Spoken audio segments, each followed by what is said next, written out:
नमस्कार. चित्रपटसृष्टीतून यावेळी एक दुःखद बातमी समोर आली आहे.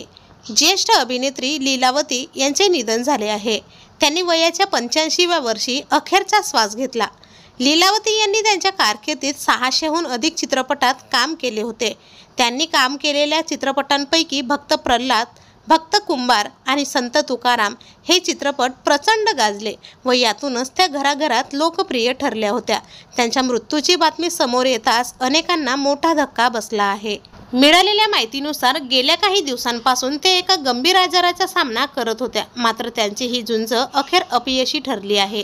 त्या कन्नड चित्रपटसृष्टीतील पहिल्या महिला यशस्वी अभिनेत्री होत्या. रुपेरी पडद्यावर त्यांच्या बहुमुखी अभिनयाने प्रेक्षकांची मने जिंकली होती. त्यांनी साकारलेल्या प्रत्येकच भूमिका प्रेक्षकांनी डोक्यावर उचलून धरल्या होत्या. त्यांच्या अशा मृत्यूच्या बातमीने सगळ्यांनाच जोरदार धक्का बसला असून सिने विश्वातून मोठी हळहळ व्यक्त केली जात आहे. तर आपल्या वाईएन मराठी न्यूजतर्फे या दिग्गज अभिनेत्रीला भावपूर्ण श्रद्धांजली.